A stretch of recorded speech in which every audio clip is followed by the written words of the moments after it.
o aconselhamento e a paternidade de Deus. Para a gente introduzir, pode passar aí para a primeira parte do slide. Tudo aquilo que a gente sabe e a gente entende a respeito de Deus impacta em tudo que a gente pensa, fala e faz. Se você é um cristão, se você acredita em Deus, aquilo que você crê a respeito do Senhor dirige a sua vida, certamente. Por exemplo, se você crê que o seu Senhor é quem te conduz nos seus caminhos, você fica mais tranquilo a respeito daquilo que você faz no decorrer da sua vida, no dia a dia. Por mais que a gente sofra, a gente sabe que Deus está à frente das coisas. E em diversas outras questões da nossa vida. Por exemplo, nós obedecemos aquilo que Deus nos manda na sua palavra. Então a gente já tem diretrizes diferentes daqueles que não creem em Deus. Então tudo aquilo que a gente faz, tudo aquilo que a gente fala, tudo aquilo que a gente pensa tem a ver com aquilo que a gente entende a respeito do Senhor. Especialmente se a gente olhar as atividades espirituais. Por exemplo, a pregação, por exemplo, o aconselhamento. São coisas que vêm do Senhor, com coisas que são transformadas a partir do momento em que a gente crê em Deus. Então, na aula de hoje, a gente vai focar um pouco nessa questão do aconselhamento. Em resumo, a gente vai tentar analisar como é que o fato de Deus ser Pai, porque Deus ele não é só Deus, Deus ele se revela a nós como Pai. O fato dele ser Pai, como é que isso impacta no aconselhamento? E a gente vai ver isso de 3 formas. Pode passando aí, mais uma. Pode passar. A gente vai ver isso de 3 formas: o conselheiro, o aconselhado e os problemas específicos do aconselhamento. Só que antes disso, pode ir passando. Antes disso, o que é aconselhamento? Antes de você colocar a resposta aí. Alguém sabe definir o que é aconselhamento? Alguém?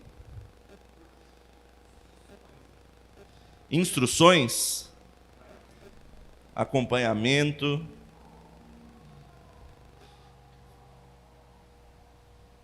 O que é dar um conselho a alguém? Ajudar alguém. Se você está ajudando alguém, significa que esse alguém está como? Isso, mas ele tem alguma coisa, ele tem uma necessidade, um problema, certo? Isso é muito importante, é simples mesmo, gente. Por quê? Porque eu quero falar que é simples. Põe aí, pode botar a definição aí. É ministrar as escrituras falando a verdade em amor àqueles que precisam de conselhos. Por que é simples assim? Porque a gente tem que tirar da nossa mente que aconselhar alguém é algo que vem só do pastor, é algo que vem só da liderança da igreja. Não, todo cristão tem potencial de ser um conselheiro. A partir do momento que alguém com problemas vem até você e te pede uma ajuda, você imediatamente se torna ali um conselheiro. Você tem que saber o que você vai falar. Você tem que ter uma base para aquilo que vai ser dito. E a aula de hoje tem justamente a intenção de nos ajudar nisso a partir de olharmos o fato de Deus ser nosso Pai. Como isso nos ajuda? Mas antes, vamos dar uma olhada nessa definição? Ministrar as escrituras falando a verdade em amor àqueles que precisam de conselhos. Vamos aprofundar um pouco nisso. Primeira parte, ministrar as escrituras. Veja só que o aconselhamento ele tem um fundamento. O aconselhamento cristão. As escrituras, a Bíblia. Ou seja, o aconselhamento não vem de um livro de psicologia, não vem de uma terapia, não vem disso. Ele vem, em primeiro lugar, das Escrituras. E hoje em dia tem um problema quanto a isso, porque tem gente que relega a psicologia a nada, né? Cristãos mesmo falam que a psicologia não tem utilidade, tem que ser só a Bíblia e tudo mais. Eu não penso assim, eu penso que as Escrituras têm que ser o primeiro lugar no nosso fundamento. Mas ela serve como auxílio, mas jamais como ponto de partida. E por que eu digo isso? Imagina que um cristão esteja com um problema no seu casamento, por exemplo.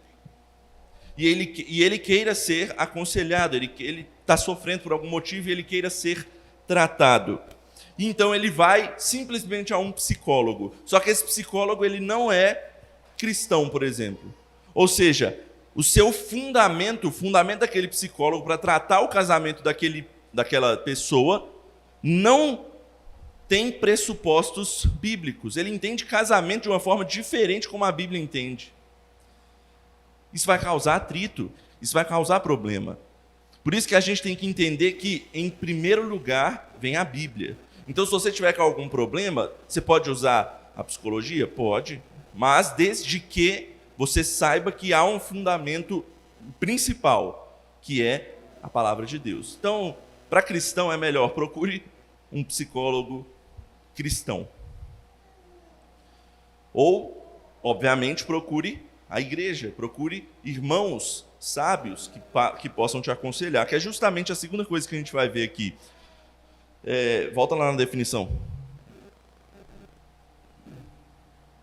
É ministrar as Escrituras falando a verdade em amor. A verdade vem das Escrituras em amor, ou seja, como é que a gente fala em amor? A gente ouviu até uma pregação recentemente aqui na igreja sobre isso, né? Falar a verdade em amor. Mansamente, com boas intenções. Muitas vezes conselheiros utilizam a verdade, mas de modo grosseiro, né? De modo bruto, e por isso eles perdem seu irmão pelo modo de falar. Eles não conseguem passar aquilo que tem que passar. Por quê? Porque eles falam da maneira errada. E a Bíblia mesmo trata a respeito disso, que a gente tem que falar a verdade em amor. E mais uma vez eu repito, é importante dizer que conselheiro, quando eu digo conselheiro, não é uma profissão. É todo aquele cristão que vai passar ensinamentos ou ajudar a pessoa em necessidade. Por fim, a definição fala aqueles que precisam de conselhos. Essa parte é interessante da definição. Tem muita gente que se acha dono da verdade. Tem muita gente que gosta de sair criando regra, mostrando para todo mundo que aquilo que ele faz é que é o certo. E ele vira para as outras pessoas, mesmo que as outras pessoas nem falem nada, e fala, você devia fazer assim, igual eu faço. Você já conheceu gente assim? Gente que quer passar aquilo que faz e acha que aquilo que faz é o superior a todo o resto, e quer transformar aquilo que ele faz em regra. Isso não é aconselhamento. Isso é só ser chato mesmo. Então, aconselhamento é mostrar a verdade bíblica a alguém que está com problemas. É necessário identificar o problema e tratar. Se você só chega com aquilo que você acha que aquilo que você faz é melhor, você não está identificando problema nenhum de ninguém. Você está só achando que você é melhor. Não é isso. Não é mostrar como você faz na sua casa e mandar os outros te imitarem. Na verdade, é você identificar um problema e tratar ele conforme a Bíblia nos ensina. Beleza? Então, aconselhamento tem todas essas questões aí. Mas a principal delas tem que fluir da palavra de Deus, que é o nosso fundamento. Pode passar aí. Então vamos começar agora pelo como é que o aconselhamento tem, visando aí a paternidade de Deus, tem impacto sobre o conselheiro. Primeira coisa é que o conselheiro ele precisa saber que o que ele está fazendo é muito importante. É uma posição importante, por quê? Porque ele está sendo utilizado como instrumento de Deus para auxiliar alguém. Quando um pastor sobe aqui nesse púlpito e prega, a função é muito semelhante à de alguém que dá um conselho. A diferença é que o pastor está falando de forma pública, né? O conselheiro ele está fazendo a mesma coisa, só que de forma individualizada. Isso é muito importante, então. Se alguém te pede um conselho por você ser um cristão, ou se um irmão que está em dificuldades pede que você o ajude por algum motivo, você se torna imediatamente um instrumento nas mãos de Deus para abençoar alguém. E você tem que estar preparado para isso. E a primeira coisa que a gente tem que saber é que é necessário buscar a face de Deus antes da de qualquer aconselhado. Antes de você falar a alguém, seja um homem, seja uma mulher, diante de você pedindo uma ajuda, você tem que estar diante do Senhor. E quando a gente busca a face de Deus, ou seja, quando a gente busca ao Senhor e busca falar a respeito daquilo que Deus nos ensina, isso nos lembra duas coisas. Em primeiro lugar, lembra que eu sou filho de Deus. E em segundo lugar, lembra que eu sou um representante dele naquele momento. Vamos tratar de cada uma delas? Vamos para a primeira. Eu sou um filho do Pai. Pode passar. Eu sou um filho do Pai. Alguém abre lá em Atos 17, 28. E outro abre lá em Lucas 3, 38.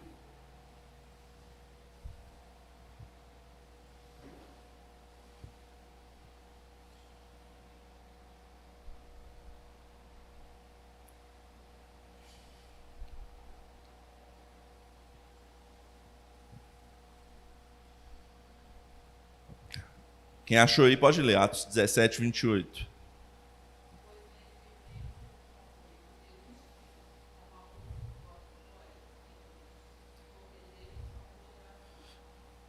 Como alguns dos poetas têm dito o quê? Porque dele somos... Ou seja, nós vimos de Deus, né? É isso que ele está querendo dizer. A gente veio de Deus. Lucas vai dar um nome para isso lá em Lucas 3,38. Quem abriu pode ler.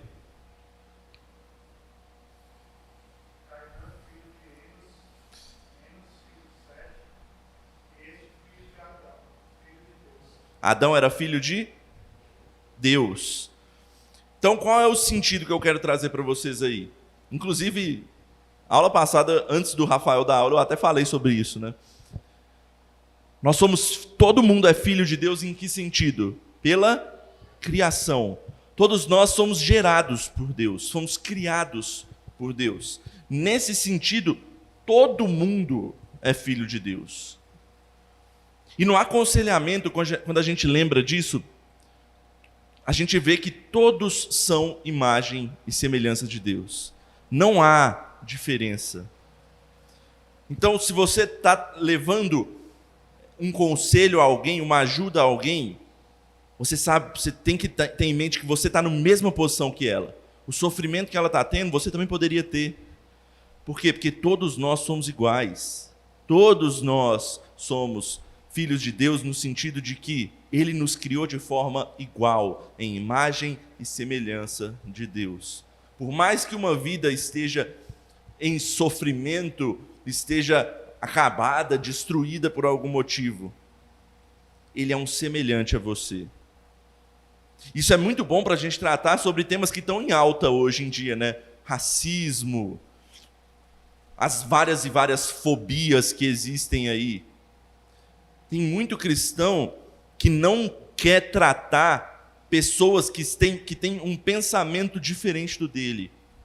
Deus não nos chama a isso.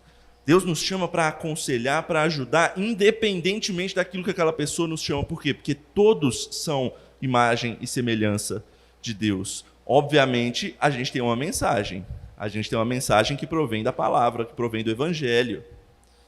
Mas isso não me leva a descartar qualquer pessoa por aquilo que ela acredita, por aquilo que ela segue. Mas eu tenho que falar a verdade. Isso é importante. Mas descartar por preconceito eu quero dizer, você olhar e antes mesmo de ir, você tem um pré-conceito por aquela pessoa e não vai, isso é um erro. Por quê? Porque todos nós somos iguais nesse sentido. Todos nós somos criados por Deus da mesma maneira. Mas tem mais um ponto que isso nos ensina. Todos nós somos também dependentes de Deus. A gente não é melhor do que qualquer outro. Saber que Deus fez todas as pessoas de forma igual, lembra que conselheiro e aconselhado são ambos dependentes de Deus Pai. Para quê? Para a sua vida, para a sua saúde, para os seus pensamentos, para a sua força e tudo mais. Todos nós dependemos de Deus, independentemente da sua raça, cor, pensamento e tudo mais. Essa é uma mensagem importante hoje em dia, porque está tendo uma separação muito grande por conta da mídia e esse assunto que está em alta. E, meu irmão, antes mesmo da gente pensar naquilo que a gente crê aqui, a gente tem que passar isso que a gente crê para a pessoa, mas a gente não pode descartar ajudá-la por aquilo que ela diz ser. Beleza? Alguma questão, alguma dúvida? Mas tem mais uma coisa que a gente aprende. A gente é filho de Deus não só pela criação. Depois da queda, esse termo filho de Deus ganhou uma nova direção, vamos dizer assim. Então nós somos também filhos de Deus pela graça. Alguém abre lá em João 1,12, por favor.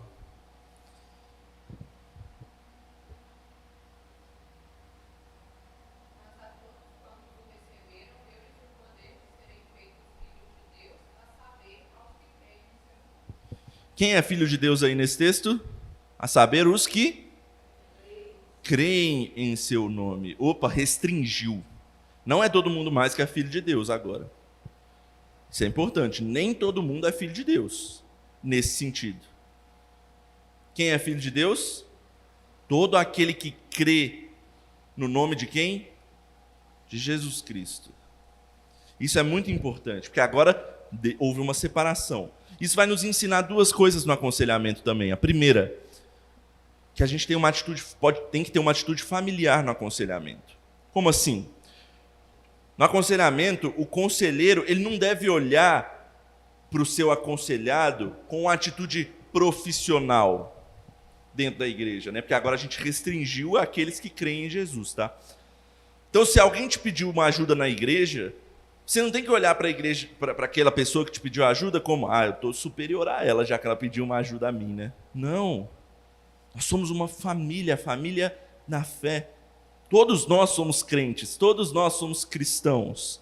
Então eu tenho que ter uma atitude não profissional, não de superioridade, mas de família, de irmãos, pois nós somos irmãos em Cristo. Isso tem que tomar nossa mente para que a gente possa ajudar da melhor maneira possível. Se você ajuda um familiar, normalmente a gente faz melhor do que ajudar uma pessoa que a gente desconhece. É nesse sentido que a gente tem que pensar quando a gente ajuda alguém dentro da igreja. Nós somos família da fé. E a segunda coisa, que ambos, conselheiro e aconselhado, são desenvolvidos no Senhor. Não é só o aconselhado que sai beneficiado disso. Não é só o aconselhado. Deus ele trabalha no nosso coração em tudo aquilo que a gente serve ao Senhor. O aconselhado, obviamente, ele vai estar sendo tratado, seus problemas vão estar sendo auxiliados e ajudados por alguma maneira. E o conselheiro ele vai estar sendo usado como instrumento do Senhor para dar apoio. E isso é bom para todo mundo. A gente tem que difundir o aconselhamento na igreja. Não como uma coisa profissional, mas como uma coisa comum, familiar, e que serve de crescimento para a igreja inteira. Vamos então, quando você tiver algum problema, olha para a igreja primeiro. Busca um irmão que você tem afinidade, um irmão que você sabe que é capacitado. Busque aquele irmão e fale, você pode me dar uma ajuda? Eu confio em você. Tanto ele vai crescer quanto você vão crescer. Isso é muito importante. Então, a paternidade de Deus, saber que eu sou filho de Deus, tanto de uma maneira abrangente quanto de uma maneira restrita, nos ajuda a entender melhor o aconselhamento. Mas tem mais, a segunda verdade que a gente sabe a partir disso é que nós, além de sermos filhos de Deus, naquele momento o conselheiro, ele não é só um igual ali, ele é um representante de Deus para ajudar aquela pessoa. Ele está numa posição um pouco diferente. Deus está usando ele para ajudar alguém. Assim como um pregador, quando ele sobe nesse púlpito, a gente fala que ele é um profeta, não no sentido de prever o futuro, né? Um profeta por proclamar a palavra de Deus. Um conselheiro, ele também é um profeta quando ele aconselha alguém. Por quê? Porque ele proclama a palavra de Deus, só que de forma individualizada. O conselheiro é um profeta individual. E, gente, quando eu falo isso, isso tem que trazer para a gente algumas reflexões importantes. O que eu comunico a respeito de Deus quando eu estou ajudando alguém? Eu estou representando Deus de forma eficaz? Porque pensa só, quando, por exemplo, um profeta do Antigo Testamento, que a gente tem vários aí em mente, Isaías, ele ia para o meio do povo e falava. Gente, eu queria saber o que passava na cabeça de um profeta desse. Porque a maioria das vezes as palavras não eram lá muito simples de lidar. Eram palavras duras.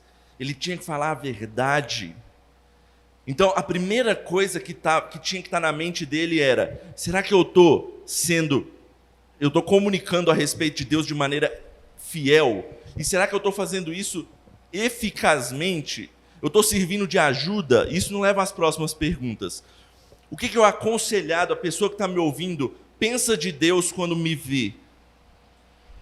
Porque se eu não demonstro que eu sou um servo fiel do Senhor, o que ele vai pensar de mim? Para que ele vai me pedir algo?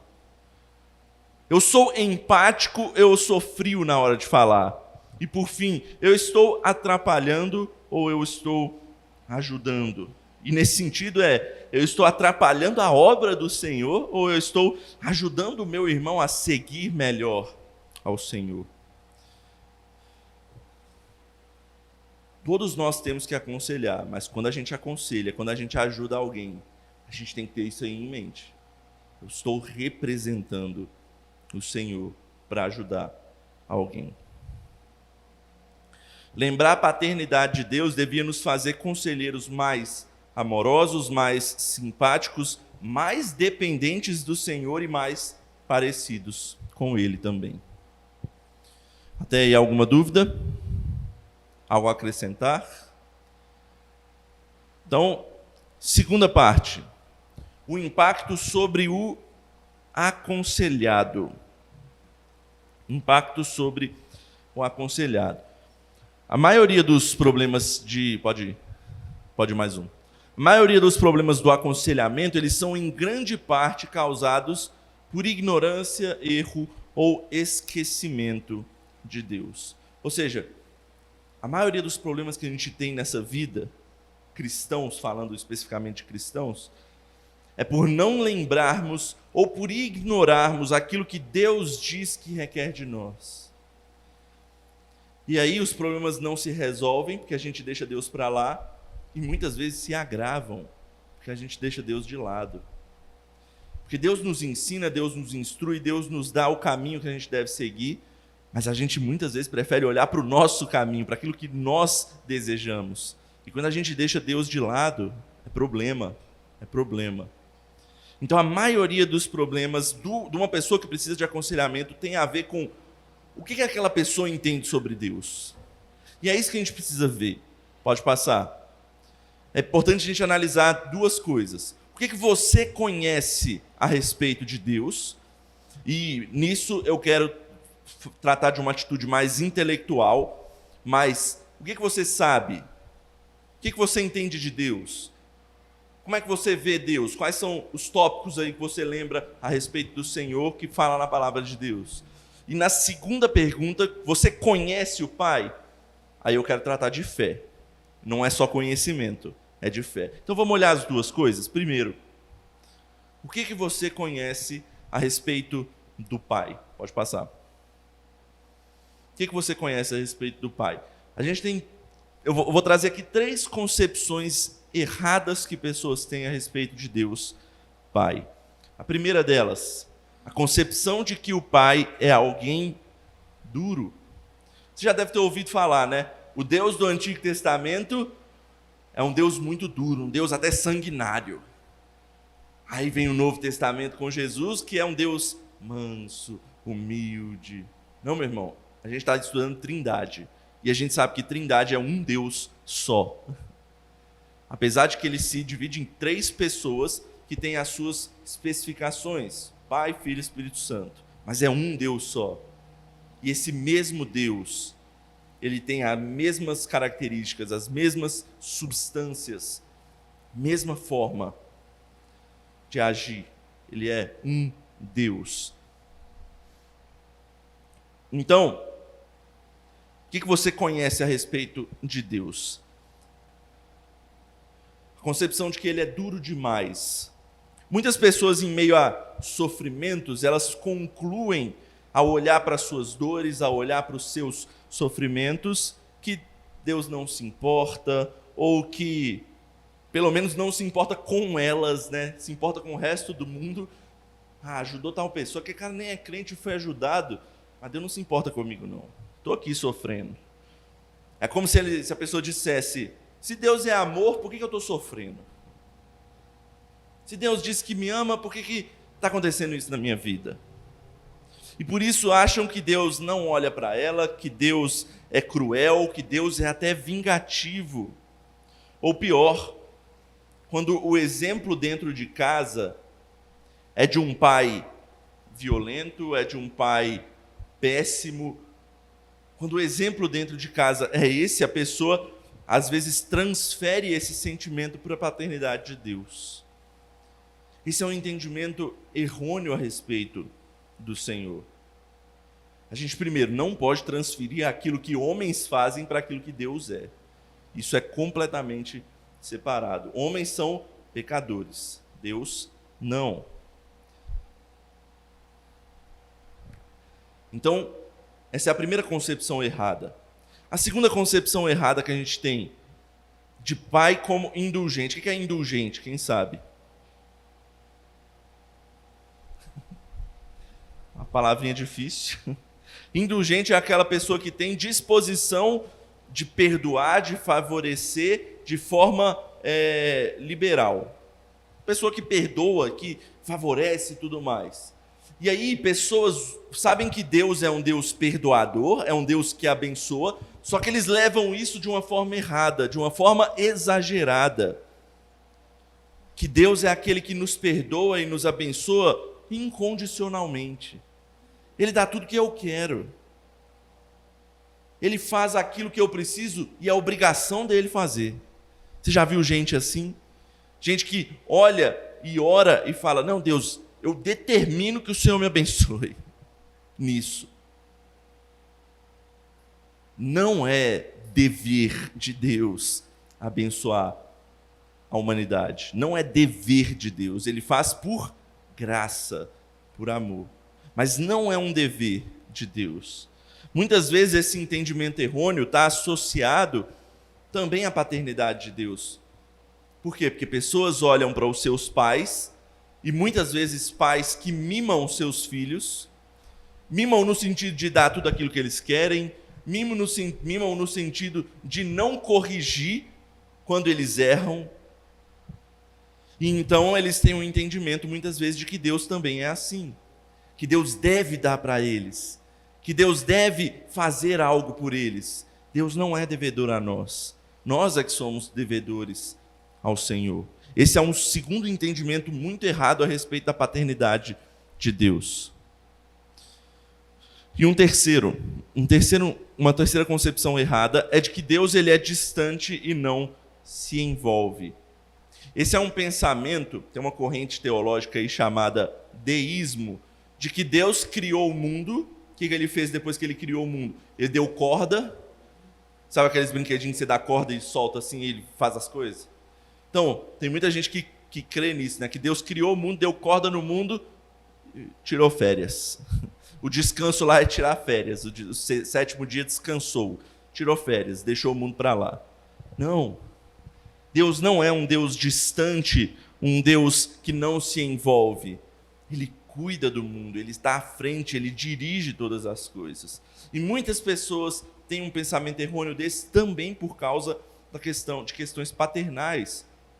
Quando tiver uma família em que o pai é distante, em que o pai não se envolve, não estou falando só pai não, pai e mãe, né? Pais em geral, não se envolvem, deixam a criança para lá. A escola que ensine ele. Até na igreja, né? A igreja que ensine ele. Esse pensamento errado, muitas vezes vem disso. por causa de pais ausentes em casa. A gente tem que se atentar a isso porque o diabo, e aí eu vou usar a expressão que ele é o pai também da mentira, né? Ele muitas vezes tenta nos convencer dessas mentiras a respeito de Deus, e isso cria raiz no nosso coração. E a gente fica amargurado. Ah, Deus não olha para mim. Ah, Deus não está nem aí com nada. Para que eu vou seguir Deus? Muitas vezes essas mentiras facilmente invadem nosso coração e a gente começa a ter concepções erradas de Deus. E isso vai crescendo. Se você não nutre coisa boa no seu coração, o que vai crescer vai ser as outras sementes que entraram no seu coração, ervas daninhas e por aí vai. Por isso, grande parte do processo de aconselhamento é identificar essas mentiras que corrompem o nosso entendimento de Deus, e a gente tem que substituir essas coisas por verdades bíblicas. Deus, ele não é um Deus duro, ele é um Deus justo. No Antigo e no Novo Testamento. E mais, ele é um Deus que é chamado Deus de amor. Ele é amor. Deus, ele é duro quando é necessário ser duro. A gente, inclusive, já vai ter uma aula a respeito de correção, da correção de Deus para os seus filhos. Correção não é relacionado à dureza. Na Bíblia, correção é relacionado a amor. Então, Deus, nosso Deus, não é um Deus duro. Ele é um Deus amoroso, mas justo. Pecados têm consequências. Nosso Deus, ele também não é um Deus indulgente, no sentido de que nos dá aquilo que a gente quiser. Não. Ele é gracioso, é muito diferente. Deus não nos deve nada a nós. Nós é que devemos a Ele. Então a gente tem que tirar esse pensamento errado de que, se eu preciso, Deus vai me dar, e Ele tem que me dar. Não, não tem não. Ele é Deus. E por último, a gente também tem que tirar esse pensamento de que Deus é distante. Não. Na verdade, o cristianismo é a religião que mais mostra que Deus é um Deus relacional e próximo a nós. Ele enviou seu próprio Filho para habitar no nosso meio, deixando a sua glória para viver no nosso meio e nos ensinar como é que deve ser feito em carne e osso. Mais próximo do que isso, impossível. Não, mentira, é possível, em que sentido? Ele veio habitar dentro do nosso coração, dentro de nós. Isso é impressionante. Segunda pergunta. Isso é mais questão intelectual. A gente viu pontos que a gente tem de concepções erradas a respeito de Deus. Mas vamos falar um pouco de fé. Você conhece o Pai? Conhece em que sentido? Conhecimento no sentido de relacionamento. Muitas vezes a Bíblia utiliza a palavra conhecer, não no sentido de você saber quem é ou algo assim. Não, é ter relacionamento. É um conhecimento íntimo. Tanto que na Bíblia, quando um casal se une em casamento, a palavra muitas vezes utilizada é: e tal pessoa conheceu sua mulher. Intimidade. Isso é conhecimento que eu estou trazendo aqui. E a pergunta mais importante quando a gente faz essa pergunta, você conhece o Pai? Você conhece da maneira única, da única maneira possível de se conhecer a Deus? Qual é essa maneira? Abre lá em João 14:6. Não, na verdade não precisa nem abrir, acho que todo mundo sabe de cor esse texto. O que Jesus falou? Eu sou o caminho, verdade e a vida. E ninguém, senão por mim. Ninguém vem ao Pai, senão por mim. Então a única maneira possível de conhecer a Deus Pai é como? Por Jesus. Por Jesus. Essa é a única maneira possível de conhecer a Deus. Isso tem que nos levar a refletir sobre algumas questões. Eu tenho caminhado diariamente com esse Deus? Eu tenho buscado aproximação, instrução e relacionamento com Ele? E mais, a submissão da minha parte às suas disciplinas? Porque se a gente conhece a Deus verdadeiramente, no sentido de que eu tenho um relacionamento íntimo com Ele, todas essas perguntas têm que ser respondidas com um eufórico sim. Eu caminho com Deus diariamente, Ele é o meu Senhor. Eu busco aproximação e instrução, aprender dele, da sua palavra, aquilo que ele deixou a nós.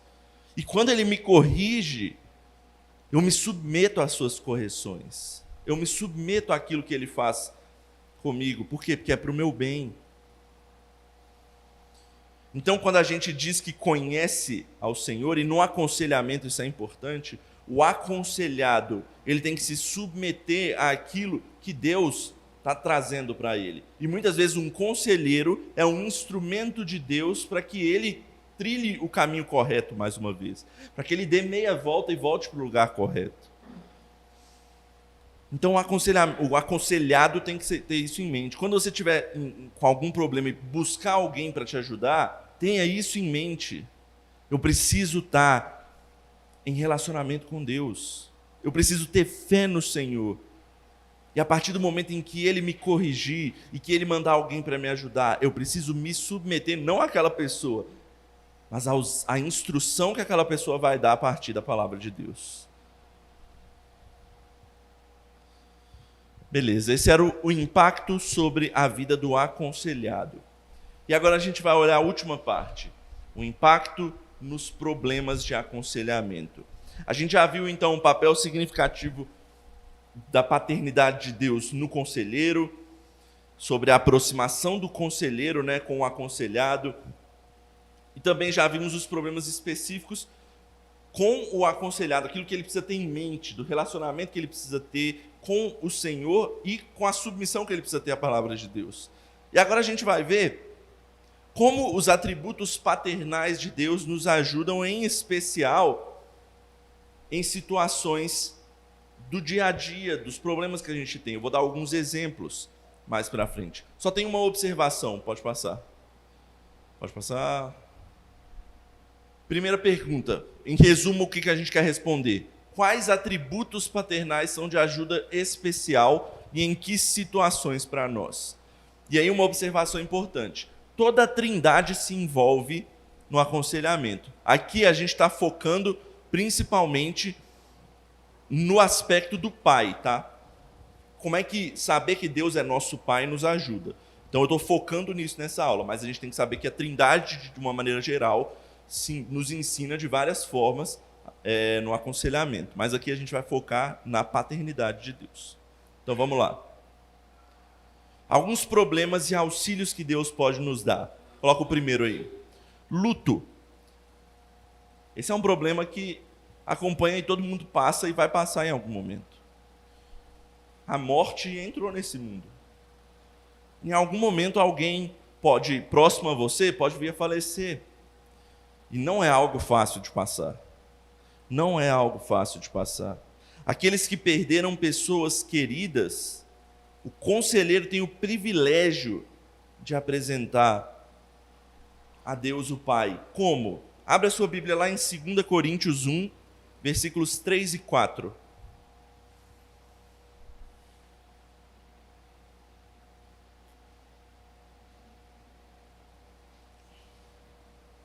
E aqui eu não vou, antes de alguém abrir aí, eu não vou aprofundar nos problemas, que eu vou falar de vários aqui, tá?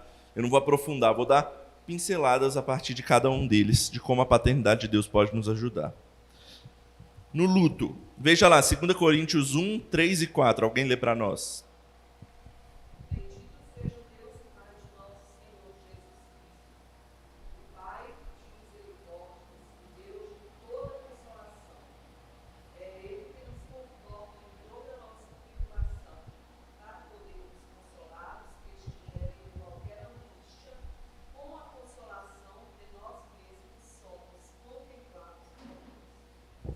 Nosso Deus, então, Ele é o Deus de toda misericórdia e de todo o consolo, de todo o conforto. Deus, Pai, mais do que qualquer outra pessoa nesse mundo, pode dar conforto àquele que está passando por angústias nessa vida. E o luto é uma dessas angústias, aquilo que você não pode fazer nada, né? O que você pode fazer a respeito do luto? Nada, já foi, passou. Você não pode trazer uma pessoa de volta à vida. Então, como é que a gente passa por essas angústias? Deus é um Deus que nos dá todo o conforto e consolo. E aí eu quero lembrar que não é algo prático assim. Ele vai fazer. Não, é algo interno. Deus nos ajuda de forma emocional, intelectual. Quando eu lembro de Deus, no momento em que eu estou passando por essas angústias, Ele nos ajuda, Ele traz paz ao nosso coração. Deus é o Pai de toda a consolação. Mas, segundo problema, paternidade solo. O que significa paternidade solo ou paternidade única? No livro que a gente está usando de base, ele coloca uma estatística dos Estados Unidos, que eu não acredito que seja muito diferente do Brasil, não. Nos Estados Unidos, cerca de 30% das crianças ou vivem com um só dos pais ou vivem com nenhum dos pais. 30% das crianças, é muita gente, é muita gente. E esse, gente, é um baita campo missionário para a paternidade de Deus. Porque a gente pode levar a mensagem do Evangelho a pessoas assim, junto ao consolo paternal de Deus.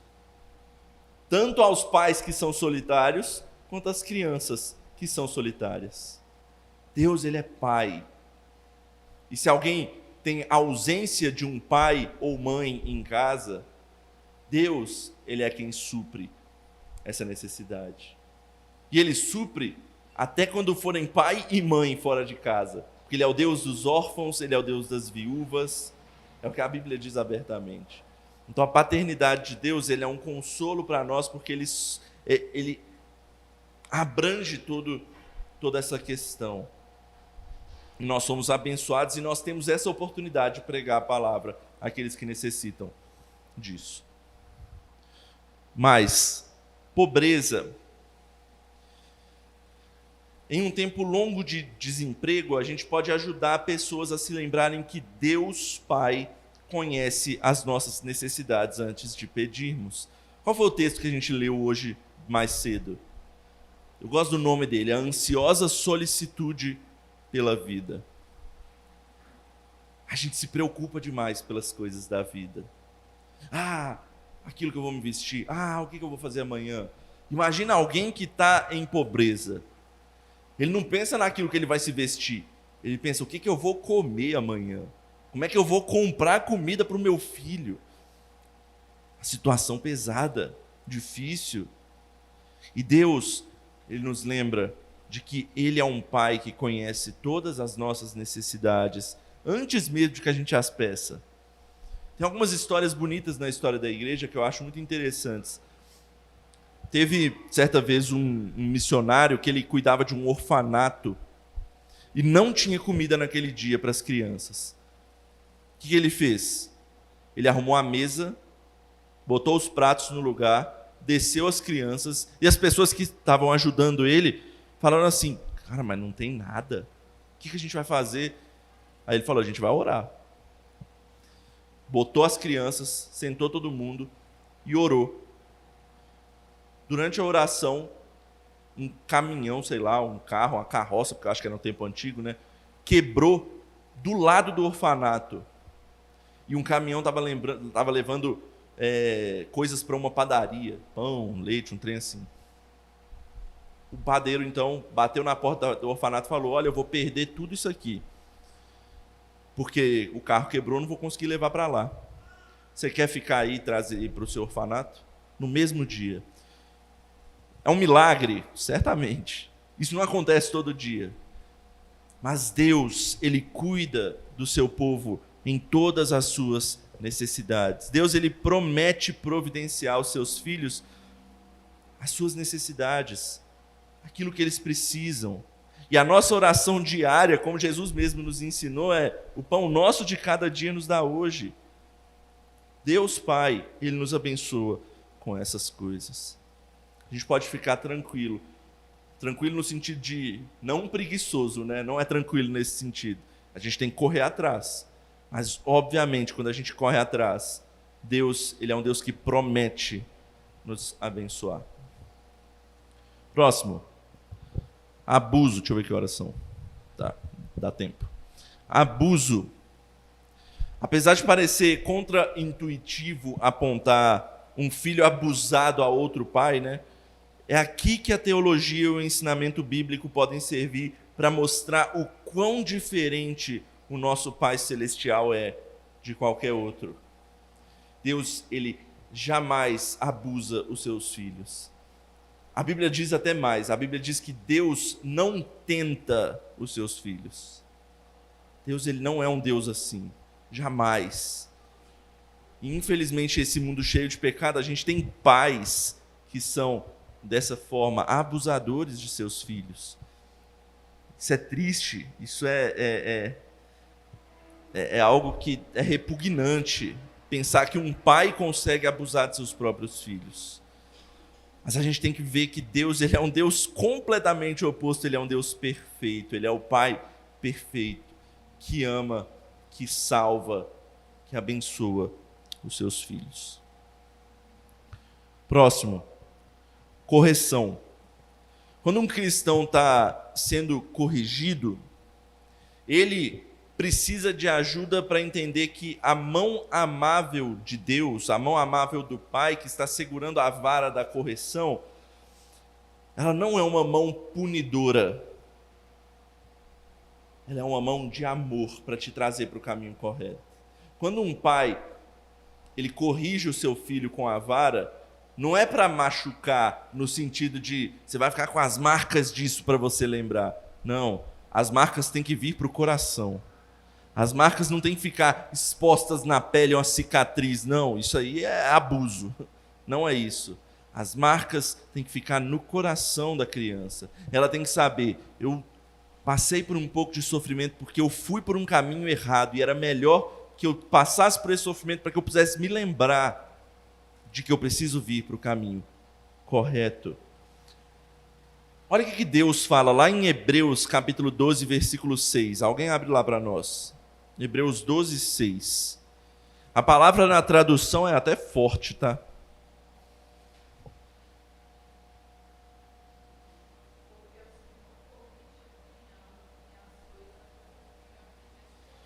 Deus corrige a quem ama. Ele corrige a quem ama. Se ele não amasse, ele não corrigiria. Veja só, um pai que não corrige os seus filhos significa que ele não ama os seus filhos. Veja só. Muito importante esse texto. Um pai que não corrige seus filhos significa que ele não ama os seus filhos. Correção é necessária. E o resto do texto diz, por isso que ele então corrige fisicamente. Aí o texto traduz como açoita, né? Que era a palavra utilizada. A todo filho a quem recebe. É uma palavra dura aí, mas é para dizer, a correção ela é dura mesmo.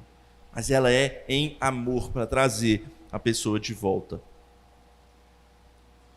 Próximo, segurança.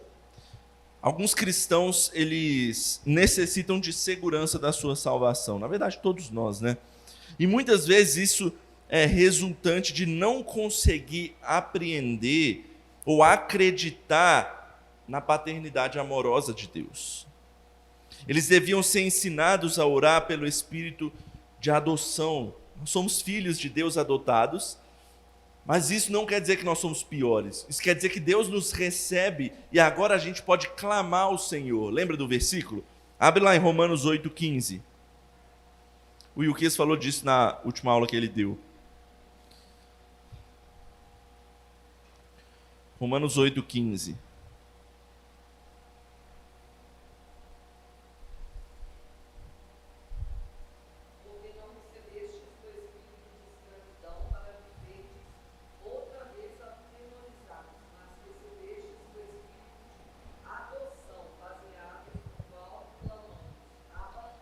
A gente viu que falar Abba Pai é o quê? Meu papai, meu paizinho, a intimidade com o Senhor.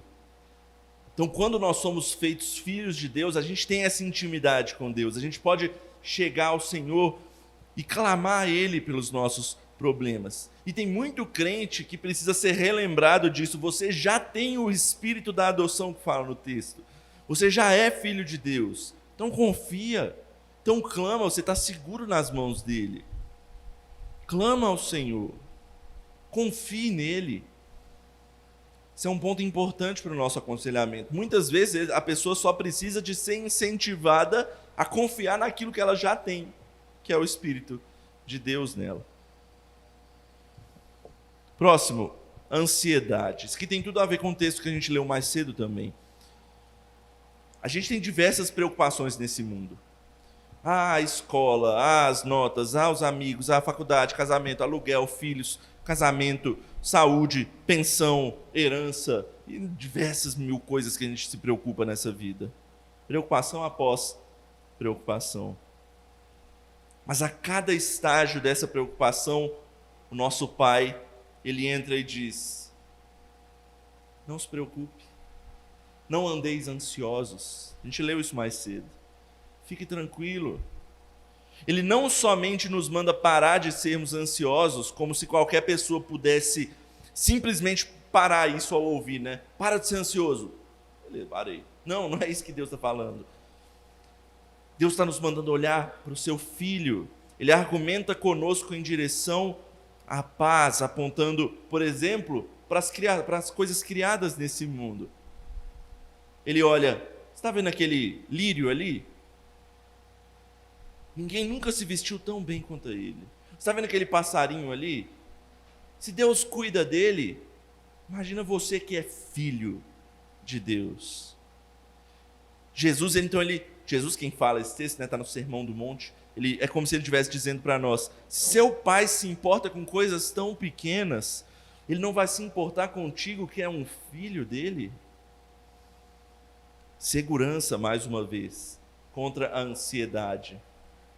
A gente tem que ser lembrado disso constantemente, que a gente já tem Deus no nosso coração e a gente pode crer e se segurar nele. Próximo, injustiça. Como juiz de toda a terra, Deus ele promete a todas as vítimas de injustiça que ele fará justiça. Ele derrubará os perversos, independentemente de quanto eles se elevarem, e ele erguerá os oprimidos, independentemente de quão baixo eles caírem. A gente pode ter conforto por saber que Deus, ele não deixa impune os pecados desse mundo. Vamos ler um texto? Está lá no Salmo 37. Estou acabando, gente, falta pouquinho. Salmo 37. Olha o que ele diz nos versículos 1 e 2. Não te indignes por causa dos malfeitores, nem tenhas inveja dos que praticam iniquidade. Por quê? Porque eles dentro em breve definharão como a relva e murcharão como a erva verde. Isso é promessa do Senhor para nós. Pecados não saem impunes, eles têm consequências. Tá? Próximo. Filhos pródigos. O que é um filho pródigo?